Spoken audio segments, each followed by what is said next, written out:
intimacy is also therapeutic. And this goes without saying. If you want to heal yourself from anything in the whole world, the fastest medicine, the secret to all beauty and health is intimacy, and a lot of it. Because intimacy is the standard by which you judge the quality of your life, the quality of your friendships and relationships. So basically the quality of your life. If you can't get intimate with other people, it means there's something wrong. Either you haven't taught yourself communication skills, or you're interacting with people that don't care about you. And so that's why intimacy cannot happen. So as you see how we need to really look at intimacy more seriously, it has a lot of benefits.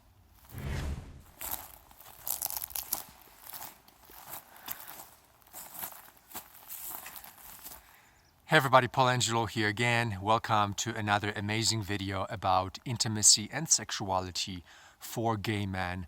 And this video, this discussion that we're going to have right now is going to dispel a lot of the myths about both intimacy and sexuality. And we will also talk about ideas that you probably never hear anyone else talk about. So buckle up. As usual, this is going to be an enormous adventure about sexuality and intimacy. So the starting point would be to ask you to define intimacy.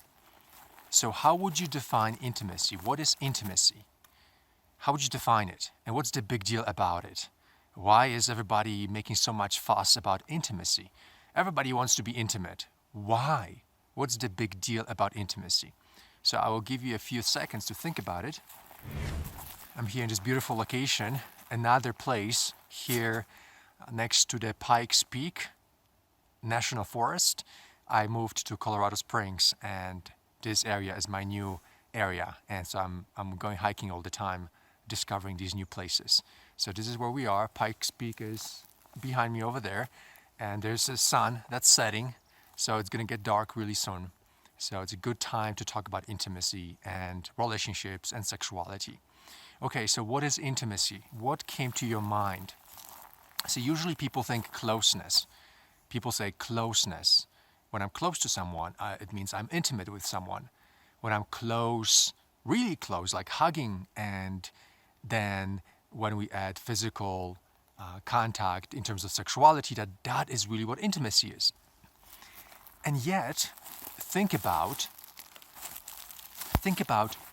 all the guys that you've met over the past 10 years and all the togetherness you've had with them, all the closeness that you've had with them. And what happened? Did that lead to intimacy?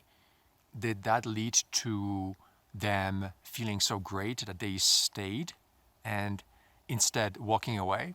So this is really another layer of peeling off the true understanding of what intimacy is. Because if you had intimacy with people, wouldn't that be a great thing? And wouldn't they want to stick around? And wouldn't they want to not only stick around, but actually want more of it and really feel engaged by it and change their lives through it? So the question about intimacy is very important because I don't think we understand what it really means. I actually believe that we don't really know what it is. Most of us have no clue what intimacy really means, what it is. And I'm going to share with you what it is. But first we need to know what it isn't. What it isn't. So it's not sex. Intimacy is not sex. Because if intimacy were sex, then the people that you have sex with would stick around. Again, we coming back to the same answer. If they're not sticking around, if they walk away, then we can't call that intimacy, because if they had intimacy, they would have stuck around.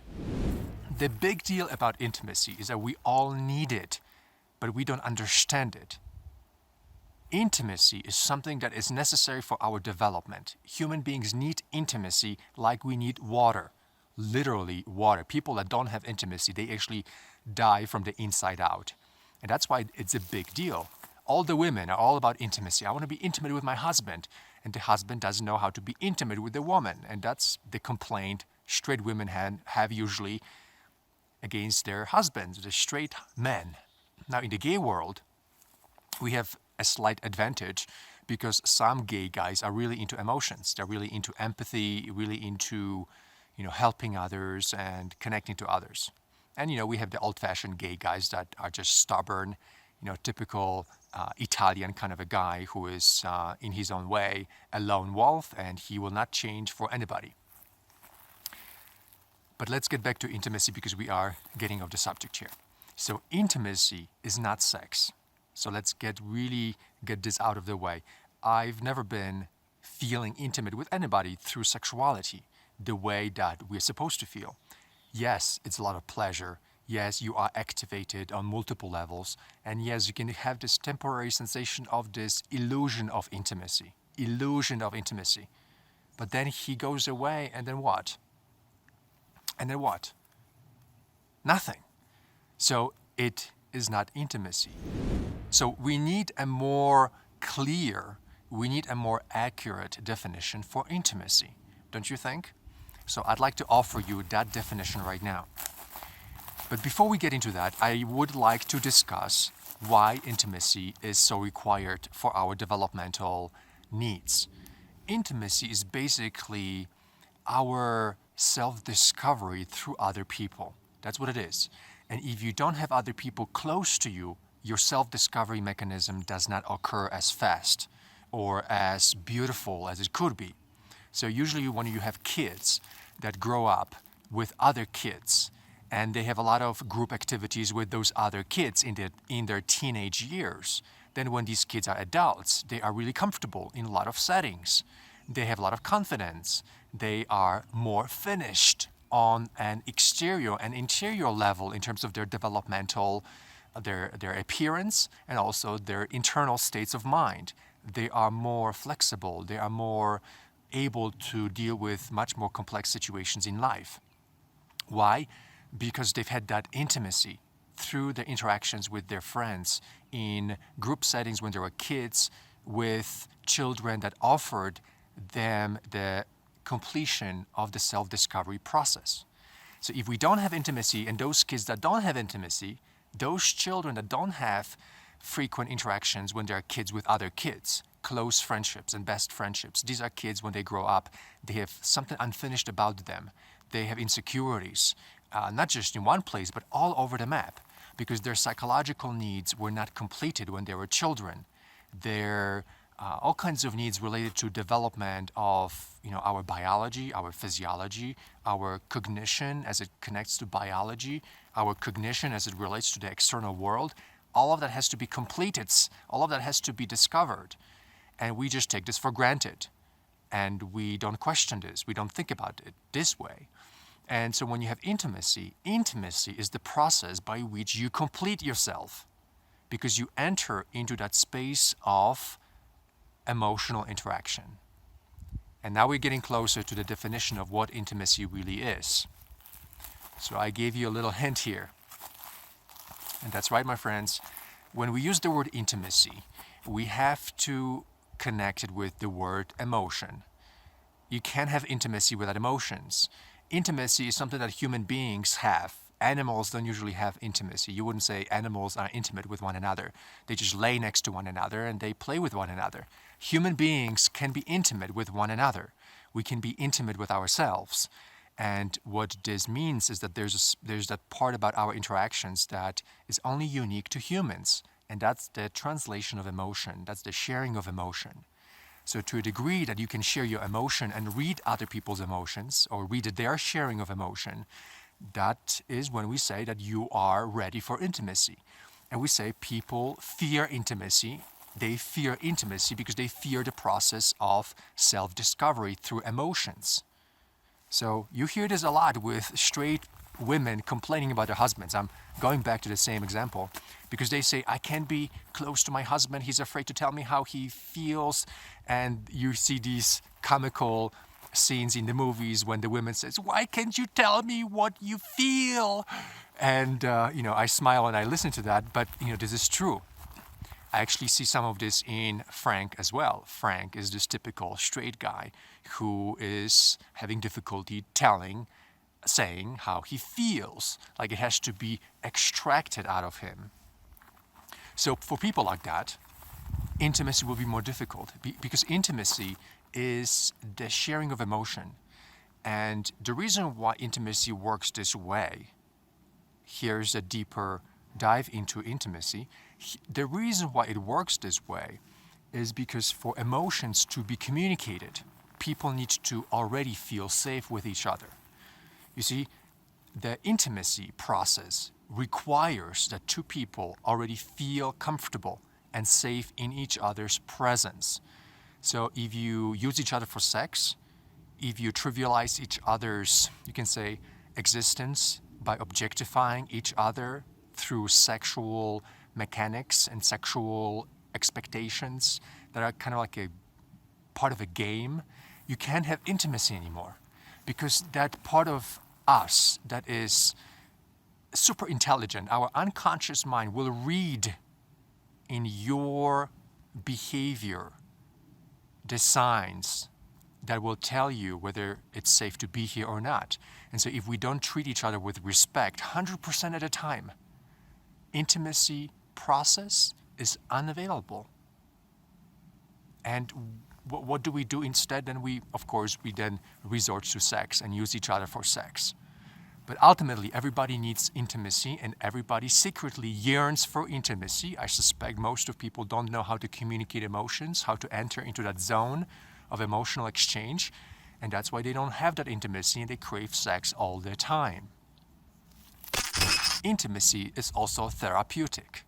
And this goes without saying. If you want to heal yourself from anything in the whole world, the fastest medicine, the secret to all beauty and health is intimacy, and a lot of it. Because intimacy is the standard by which you judge the quality of your life, the quality of your friendships and relationships. So basically the quality of your life. If you can't get intimate with other people, it means there's something wrong. Either you haven't taught yourself communication skills or you're interacting with people that don't care about you. And so that's why intimacy cannot happen. So as you see how we need to really look at intimacy more seriously, it has a lot of benefits. So yes, so we compensate for lack of intimacy with sex. Men that have a lot of sex, it means they're trying to get little tiny bits of intimacy that is possible when they interact with each different person. But it's never enough because that intimacy is this shallow, you can say, illusion of intimacy. It's not the real intimacy, and so the person goes back to the hookup culture and to the hookup experiences, always chasing that moment of the possibility that maybe sex can be connected with love. But it never occurs because you can't find intimacy in that space, you can't find love in those places. And we've talked about this in my other videos. So how do we build intimacy, and what are some tips to have intimacy with other men? The process of building intimacy is a process of self-discovery. You got to know how you feel on the inside and be willing to share it with other people. And to a degree that you have the language, the frameworks that you can use to share your emotions with other people, is to a degree it can actually happen. The process of sharing is something that can be learned. It's like a skill. Communication is a skill. So for example, the nonviolent communication framework is a wonderful framework for building intimacy. It has 4 steps. It's like a cooking recipe. Anybody can learn this. You just need to know what those 4 steps are, memorize them, and practice them. So let me give you an example. NVC has 4 steps. Number 1, observation of what has happened. Number 2, the feelings that we experienced when the event occurred.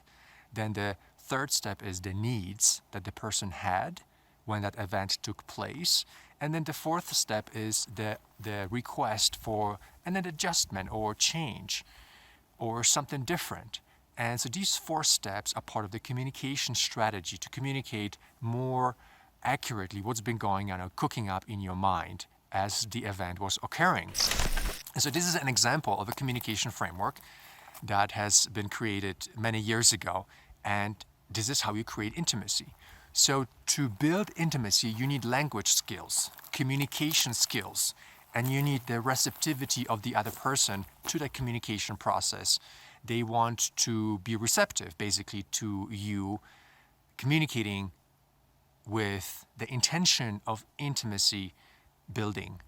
And of course, for that, you also not only need to have the communication skills, but also the right person to do this with. So I've been actually experimenting with this with Frank. Frank and I, we've been having some difficult times lately, and it's all communication related, and it's all intimacy related. We want intimacy so badly, but there are obstacles in the way to creating it because our emotions have been very complex and intertwined with all kinds of things from the past that now we are beginning to undo and to heal. So I'm recording this video for you at a moment where I'm working on my own intimacy issues with Frank and with myself. I hoped that by now in my life I would have this figured out, but it seems like it's more complex than I even thought, that the information we are given about what intimacy really is and how to create it is not the information that really helps us. And no man has ever taken a communications course. I took communications courses in the MBA coursework when I went to school, but that never prepares you for the relational skills, for the interpersonal skills of communication. And that is basically why gay men don't even know what intimacy is and how to get it. So communication skills is number one. Number two, receptive partner to practice this with. And you need to basically do this as much as possible. And you will find out that the obstacles to intimacy are usually obstacles to communication. Obstacles because we feel like we can trust someone, or where we can't be vulnerable, where we can't surrender. All of that is part of intimacy. And if the intimate discussion is not taking place, it's because the environment is not safe enough. The environment is not safe enough for you to feel okay if you were to be vulnerable and reveal some secret or some idea that may be conflicting with what you've said before or who you claim to be or something like that. So my friends, you're not going to get an intimacy on Grindr, on online dating platforms. The only way you can get intimacy is when you are in a place where authentic, honest, truthful, emotional communication can be taking place. So if you want to find the right places to meet people, you got to find them in places that offer that direct, honest, authentic communication. And if those places cannot be found, then you need to find those places somewhere else. I mean, ultimately, you don't have a choice. You got to find places where authentic communication can be taking place. Those of you who are new to my videos and who haven't heard about the Bigger Family Social Program, that is the place where intimate conversations can take place. We have the entire process from the moment you meet someone all the way until you get connected to that person. We have it all scripted out. We have it all templated. It's like a template. You basically follow the steps and you create this extraordinarily deep conversation, communication, and the sensation of real, authentic intimacy with another man. An amazing process that I highly, highly recommend you give to yourself when you want to meet men for love, for relationships, for friendships. So the process of intimate conversation is the process that we are talking about here. So at the end of the day, intimacy is about emotional communication. It's not about sex. It's not about looking pretty. It's not about having a lot of money. At the end of the day, money or looks or sex will not give you what only a skillful emotional communication can give you. And this is why anybody can have intimacy in their lives. It doesn't matter how old you are. It doesn't matter how much money you have. It doesn't matter what you look like. The great news is that you can have intimacy in your life no matter how old you are and no matter what's going on in your life. The only thing you've got to do is to practice some of the skills of communication, be at the right places where other people can communicate authentically with you, and intimacy will happen on its own. So I'm curious to see your comments about this, your suggestions, your responses to these ideas. Obviously, I am simplifying a lot of these complex psychological steps, but intimacy must, at the end of the day, be something unique to human beings, something really special that involves all of us. And for it to be so unique and so beautiful, emotion has to be part of it, because emotion is what gives us meaning, depth, which gives us richness. And we have to work on it more and more and more. The final part about intimacy that is often overlooked is the part about taking responsibility. We cannot create intimacy out of thin air. It will take effort. You will need to learn how to surrender. You will need to understand on a psychological level that you will be uncomfortable discussing topics that are sensitive, sharing with other people through your heart, not just through your mind. All of that is often uncomfortable for a lot of men. And so when we enter into a space of intimacy, it comes with that discomfort. It comes with that mirror effect, where the other person is now a mirror for us. We're able to discover ourselves through the reactions of other people around us.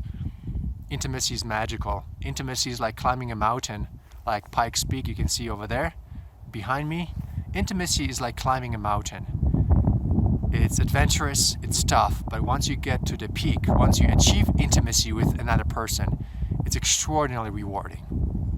Okay, my friends, I'm signing off, wishing you all the best. May the gay Eden be with you guys. I love you, I miss you, and I'll see you soon in future videos. Signing off. Talk to you soon.